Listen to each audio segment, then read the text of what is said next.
This is a big event for us here at Netherland Inn. This wonderful flatboat that we have. We've got a small agenda, and just want to thank everyone for coming out. We've got a great crowd today, and Mayor Phillips is going to be the first on the agenda when he gets through talking.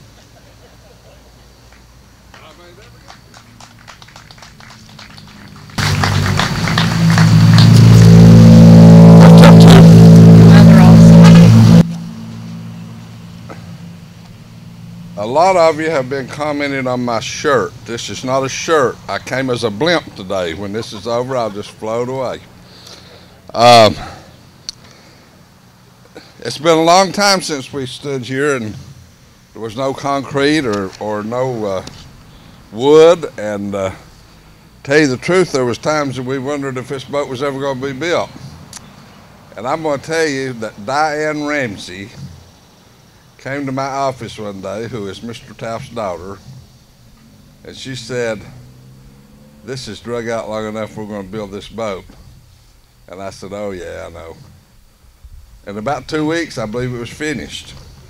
So Diane, you're a lady that gets things done, and thank you.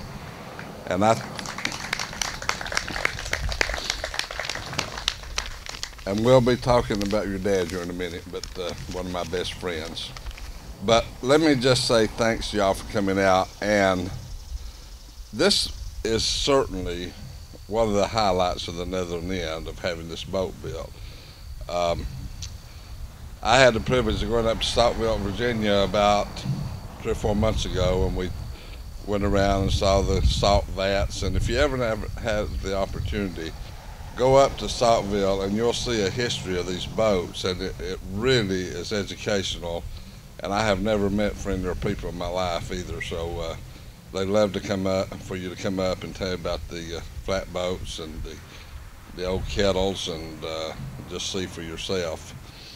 You know, we've had this Netherland Inn here for a long time, but it seems like in the last 3 or 4 years that we've just really started bringing attention to it, and people have got involved and making things happen, and that is what we need to make this riverfront what we're trying to make it.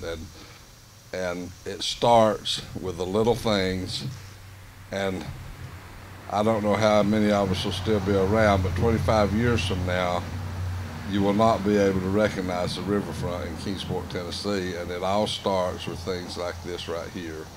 And we owe it to the public a big debt of gratitude, because you all make this happen. And I want to thank this sweet little lady over here for all she does for Netherland Inn, and all the volunteers. I get to hear a lot about the volunteers from Netherland Inn. They just had a wonderful feed up here, and if you get the opportunity next year, or if you've heard of Frogmore Stew, you've never had it like you'll have it. And they do this as an annual fundraiser. They work very hard, and as I've told Bobby, I've never seen so many people work so hard for so little in my life. And if you get a chance, volunteer for the Exchange Place Netherland Inn Association, because they do make a difference. And I'm afraid the young people aren't as interested in preserving old buildings and history as maybe we'd like for them to be. So maybe they need a little nudge. But thank you for letting me be a part of this, and thanks for all you do. Thank you.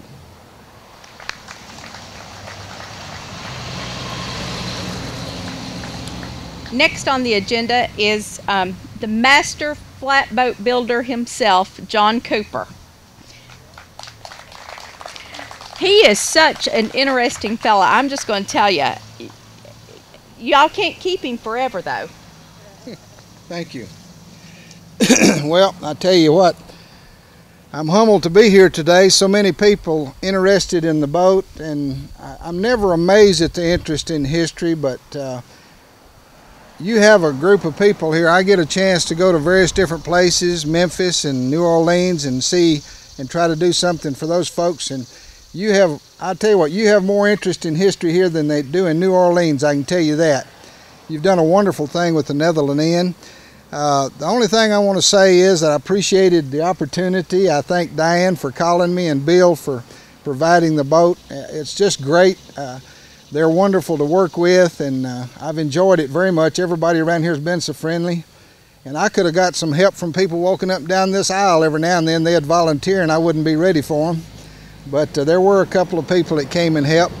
Eamon Lindsay sitting right over here in the chair next to me on the left. You had, what birthday did you have when we were here? 75th birthday, and I tell you, I couldn't keep up with him. He was sawing and drilling and faster than I could figure it out, and he actually has as much to do with this boat being here as I do as far as building it. And so I just want to thank him and his wife, trying to keep him in line over here. Y'all know those folks. They've worked for the city for a long, long time. But I really appreciate the opportunity to build this boat for you. This is my 15th hull of this nature. I've built some keel boats and other things, dugouts and things for other museums. But your museum is coming along very well. I'm proud to be a part of it. I'm very thankful for that. And to meet Bill Taft and become a friend of Bill Taft and get to know him was great. I know he's been a part of this community for a long time, and David and Bobby here has been great. We try to make things as authentic as possible. Sometimes you have to live with modern man. For example, you might say that the roof's a little bit taller than they might have made it, because I noticed there's a guy here over 6 foot tall and he'd be bumping his head walking through there. So things like that sometimes we have to do. This particular boat, if it was on the Ohio River, would be called, I told someone this morning, it would be called a Kentucky-style broadhorn. Now here it's a salt boat because you used it to haul salt down the river, or Mr. King did. Back in those days on the Holston, down the Tennessee, and on as far as he could take salt and trade it and sell it and other things. I hope that today, while you're here, you'll go aboard the boat while the gates are open and walk through there and see. It's a utilitarian boat. There's nothing fancy about it. It was made out of rough sawed lumber. Prior to steam engines coming into the valley, it was made by sawing all that lumber with a pit saw. And so a lot of things were done very rough. I have an article in a magazine talking about paying people to whittle these pegs that you see in the side of the boat. And if anybody needs them a job, I think they paid 10 cents a hundred to whittle those out in the wintertime. So you can tell that these boats were very difficult to build back in those days, but they got the job done. And I understand that right here in Kingsport area, hundreds of these boats were built any given year when they really started production. They would bring salt down from Saltville and other places upstream by wagon and canoe and boat, load them here and take them on down river. And of course that's what I'm interested in. I like to see kids come, and I agree with the mayor. It seems like young people aren't as interested as we'd like for them to be. But maybe if you get some activities going down here, you can get a lot of kids in, and they'll start picking this up and carry it on in generations to come. I just want to say thank you very much to Diane. Thank you to Bill for allowing me to come and build a boat for you. And I really appreciate everything. Thank you so much.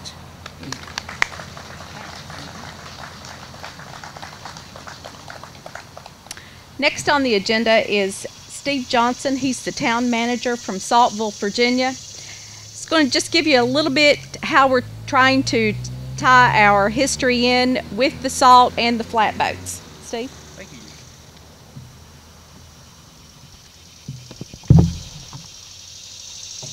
I've been told I have about 5 minutes. I appreciate that.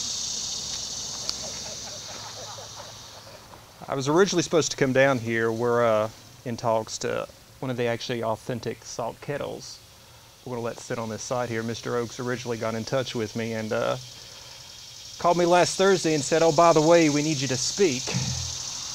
Thanks, Bill. But he is a Georgia boy, and since I went to Clemson, you know, we don't have much for them Georgia people. Kidding. Bill asked me just to give a little background on Mr. King himself, so here we go. In 1784, when he was 15, William King came to this country from Ireland. He went from Newcastle, Delaware to Philadelphia, where he entered into an engagement with a city merchant for a term of approximately 5 years. He remained there until 1791, when he joined his father Thomas who had been in Virginia for several years already. Under Thomas's direction, William then journeyed back to Ireland to bring his stepmother, sister, and brother to America.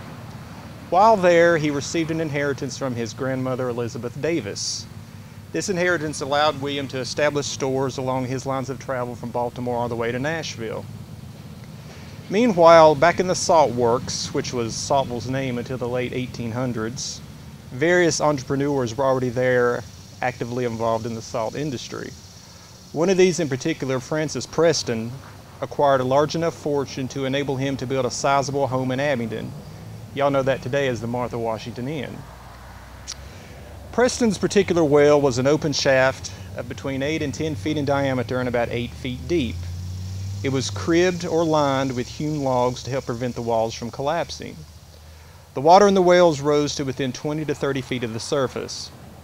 That particular saline water was then drawn up in large buckets and emptied into an open trough that led to cisterns near his furnace.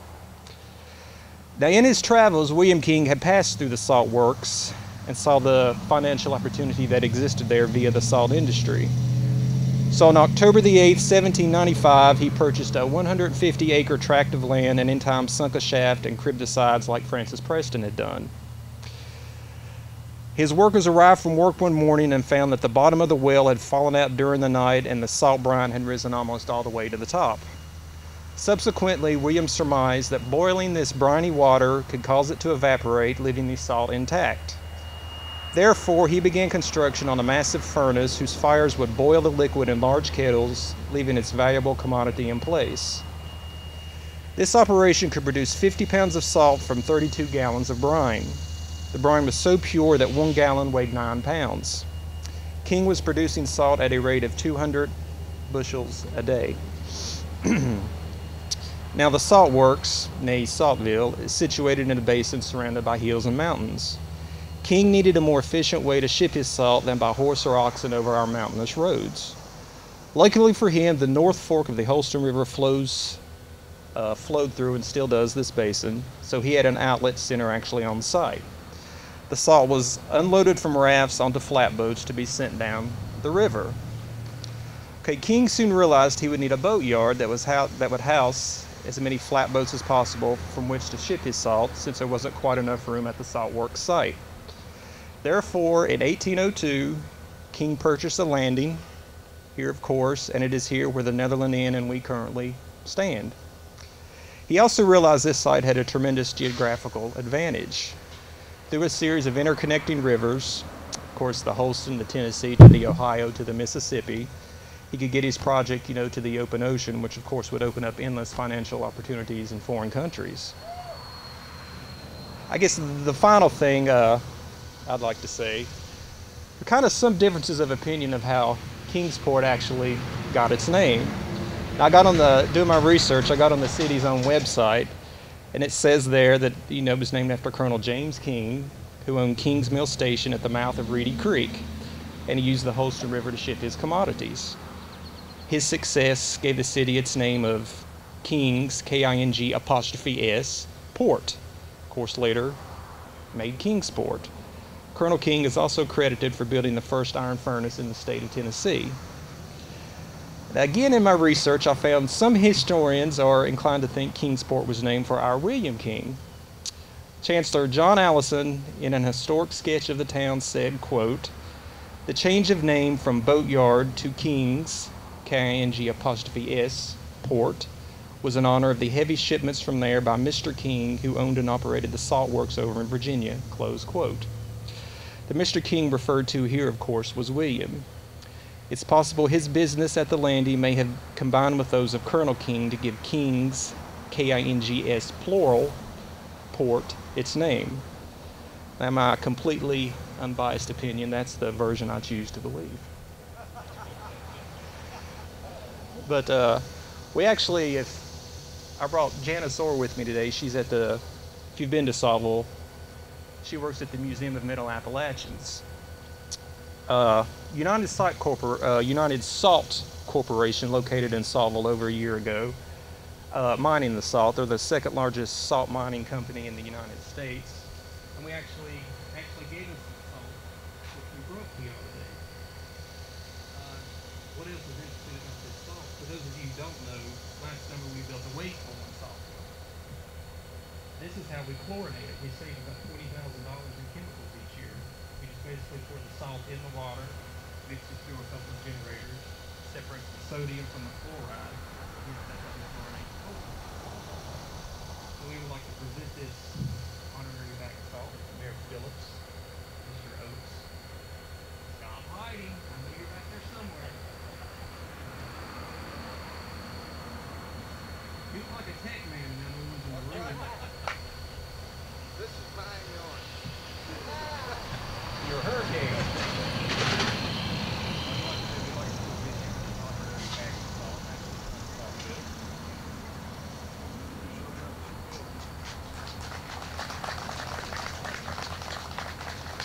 I just want to say one more time how well we were treated when we went to Saltville. I mean, it's just such a beautiful place to visit. Thank you. Thank you, Mayor.